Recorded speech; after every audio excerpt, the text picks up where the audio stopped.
Good day to you all. It's great pleasure to see you through this video and my best wishes to you. We all join through this channel sharing good thoughts to create positive society. No poison can kill positive thinker and no medicine can cure negative thinker. Please like this channel and please share and comment which is improve this channel. Please don't forget to subscribe this channel. Welcome. Let us see today's video clip. Taj Mahal Part 2. Already you have seen Part 1 and thanks for the compliments for it. In Part 1 we have seen where is Taj Mahal, what is the best time to go, what its opening hours and entrance fee, why Taj Mahal called India's monument, how it's get UNESCO heritage site, what its construction period, where the raw materials came from, how many visitors per day and year, who are the VIPs visited Taj Mahal, why visitors come again and again, the last days of Mumtaz and why Shah Jahan loved so much Mumtaz only. And also we have seen the history about who are Mughal Kings and their generations, about each kings. If you never watch Part 1, please watch Part 1. I have provided the link in the description box. Then only you can be able to continue this Part 2. You will be understand more. Already mentioned in Part 1, there are two entrance fees. One, you enter just visit the park and garden area. Second entrance fee, you can enter the tomb to visit Shah Jahan and Mumtaz tombs. Now we go to the upper part. Now you can see a lot of arts, right? Actually the true is it's not art, it's a original marble, different color like yellow, orange, green, white, red. So all these they cut and paste on it. Now our tour guide Mithilesh explained about it and he showed the explanation about he used the cell phone torchlight towards the tiles. It glow. It's not the art, it's a original marble. That's why it glows.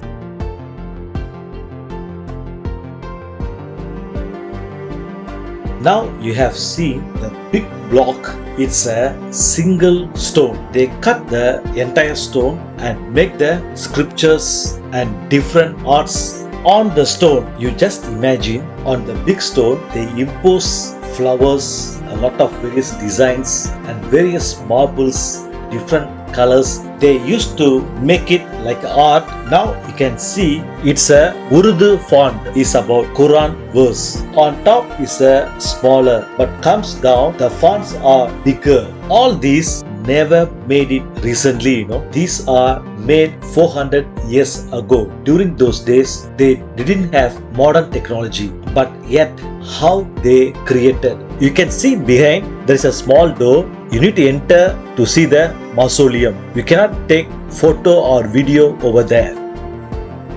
Once you enter, you can see two tombs. One is Shah Jahan and another one is Mumtaz.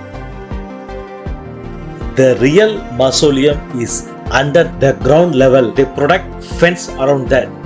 When I saw the tomb, really my heart was too much pain and thought about Shah Jahan Mumtaz love.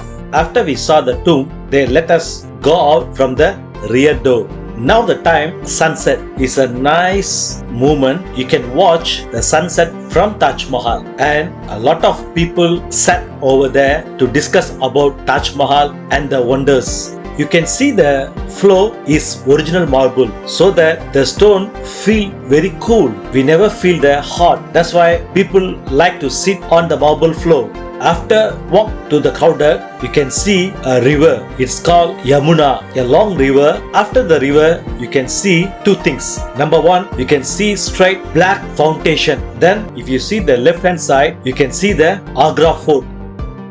This is called Agra Fort. From Taj Mahal, just few kilometers away, this Agra Fort. Actually, this is the palace where Shah Jahan lived in this palace during those days.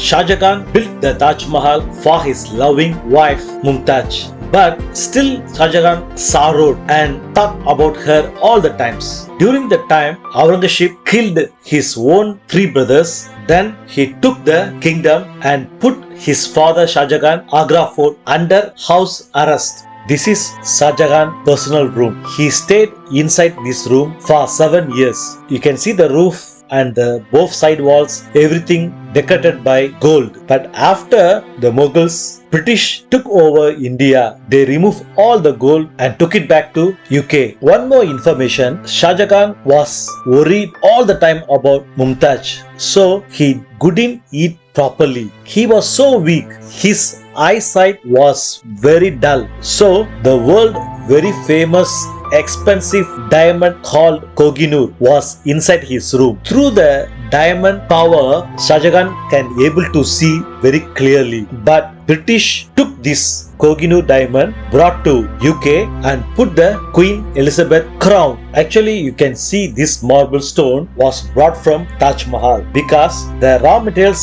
stones, marbles from Jaipur, whatever remained after built Taj Mahal and marbles, they brought to Agra Fort to use here. No one visit Shah Jahan during the house arrest. Aurangzeb allowed just 2% only can allow to see Shah Jahan, their own daughters. Jahana and Roshanara, they are the two daughters only entered the Shah Jahan room, prepared the food, gave to his father. Shah Jahan was therefore imprisoned in the Red Fort in Agra for 7 years. He spent the remaining days looking out of a window watching his beloved wife's mausoleum. Already I shared in part 1 that Taj Mahal means the symbol of love. This is the best love in the world that Shah Jahan dedicated his life for Mumtaz. The last 7 years he never do anything. He was lived spiritually with Mumtaz. This is the better love, nothing to compare with other loves. Shah Jahan died in January 1666. After he died, Shah Jahan's two daughters had a desire that our father Shah Jahan had to bring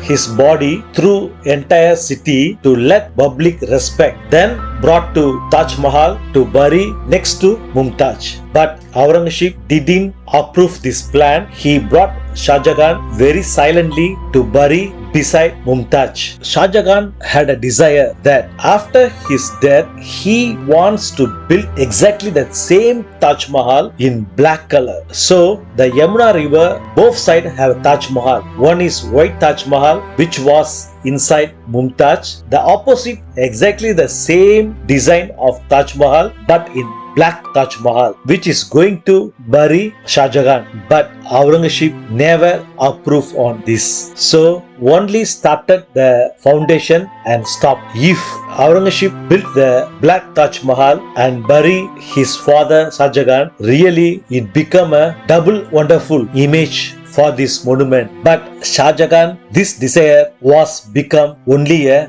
dream. Already I knew all these histories earlier, so that I was eager to visit Taj Mahal to see the reality.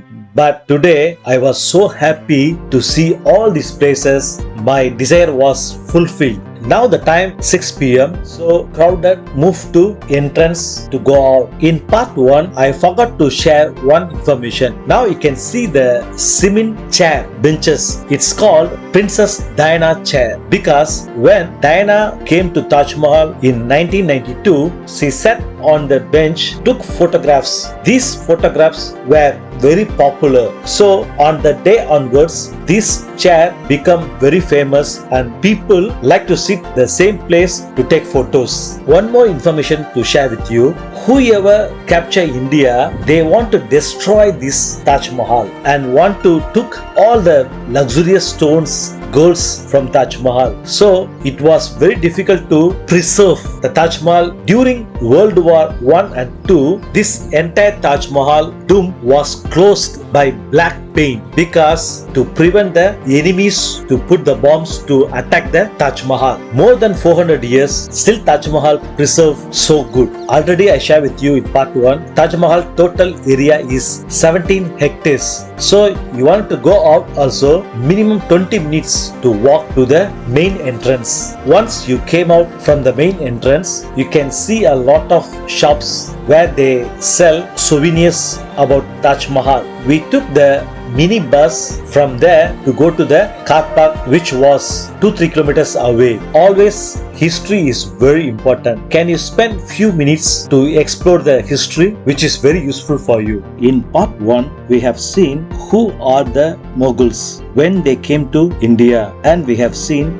from Babur till Aurangzeb and their kingdom. In part 2, we are going to see the main person called Aurangzeb. I don't know he is hero or villain. I will explain about his good things and bad things also. Finally, you can decide. Shah Jahan divided in his kingdom to 4 partitions to split to their sons. But Aurangzeb only, he had extended his kingdom through many wars. Aurangzeb had one war strategy: strike the shepherd and the sheep will scatter. It means his goal to attack the leader. Once the leader collapses, the entire army don't know what to do. Then he added their soldiers into his army. That's why Aurangzeb army was extended. Aurangzeb made alliances with his other 2 brothers and wait for the right time to attack the Delhi, which was Shah Jahan and his elder son Dara Chico ruled over there. Shah Jahan was sick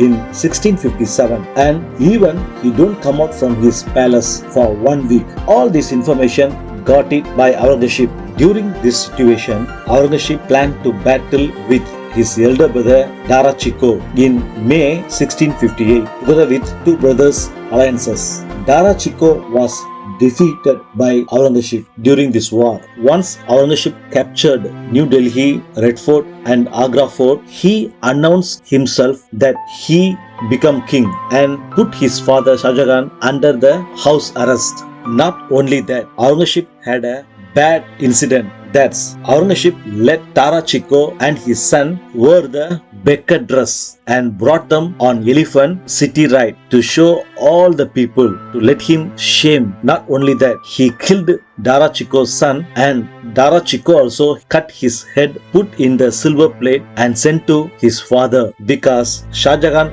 loved his elder son so much. He spent a lot of time in his childhood. So Aurangzeb was disappointed in his childhood, so he wanted to revenge to do this. After some time, Aurangzeb had a battle with another his brother and killed him in the war. After that, he wanted to kill remaining brother, but he escaped from the war and went to Myanmar. Last time is Burma. But over there, the Myanmar king killed his brother in Myanmar. So now Aurangzeb had no brothers to share the kingdom. He was a solo king to rule entire Mughals kingdom. Aurangzeb wanted to extend his kingdom, so he moved from north to south. In 1686, Aurangzeb captured Bijapur Sultanate, that's Goa. In 1687, he captured Golconda, that's Hyderabad. Next, he wanted to capture Marathi kingdom, that's Deccan. But he tried many times, he couldn't success on it because of the Chatrapati Veera Shivaji. After Marathi king Veera Shivaji died in 50 years old, then Aurangzeb wanted to capture the Marathi kingdom again. But his son Rajaram took over the kingdom and battled again and again. But Rajaram only ruled 8 years. After he passed away, Aurangzeb was so happy there were no leader in Marathi kingdom. So he battled again with more soldiers. Aurangzeb didn't expect that Marathi kingdom led by Rajaram's wife Tarabai. She was the lady lion. She led the battle and chased the Aurangzeb army. On 21st February 1707, Aurangzeb died, but his dream was never fulfilled. He couldn't capture the Marathi kingdom. Before he died, he divided his kingdom into 3 portions to his 3 sons. Every action there was a equal reaction. Same thing. Aurangzeb loved his younger son Muhammad Akbar than other 2 sons. But Aurangzeb, in his old age, Aurangzeb's third son Muhammad Akbar wanted to kill his father to capture the kingdom. But Aurangzeb knew this plan and he chased his son. He escaped from the kingdom. After Aurangzeb passed away, his third son came back to Delhi. When you talk about Aurangzeb good behavior. He was not keen on the luxurious things. He lived his life very simple. He had only one wife. When Aurangzeb died, he told the people to bury him in the simple way, without any luxurious. And he didn't take smoking, drinking alcohol or seek other girls. He followed the Islamic procedures strictly and he prayed 5 times per day. He had only one desire, that he wanted to extend his kingdom through wars. He likes to spend money only the wars. Aurangzeb spent almost all the money for the war only. After Aurangzeb, his 3 sons Gudin ruled the entire kingdom. Later part, Marathi kingdom captured the Mughals. Next, his cruel thing that he had killed 3 brothers and one brother very cruelly cut his head. But in the history say that that's not a big mistake. Mughals don't have successor method. That's why they kill each other to capture the kingdom. But he did when his father ruled the time. He put him under the house arrest like jail. Then he announced himself as a king. He was very religious king and his eyes only favored to Muslim rather than all people. During Akbar times, he stopped jizya tax, but Aurangzeb again he bring back. Jizya tax means non-Muslims whoever wouldn't go to army war, then they need to pay the tax. So non-Muslim frustrated and against him. Another thing, he put business tax for Muslim 2.5% and non-Muslim 5%, which is double. It means he didn't treat equal like Akbar what he has treated all were equal. Now the conclusion is with you. Already shared about good and bad behavior about Aurangzeb. Hope this series part 1 and part 2 gives you entire details about Taj Mahal, Mughal kingdom and Aurangzeb. Hope you all enjoy. See you again in next video. Thank you. Bye bye.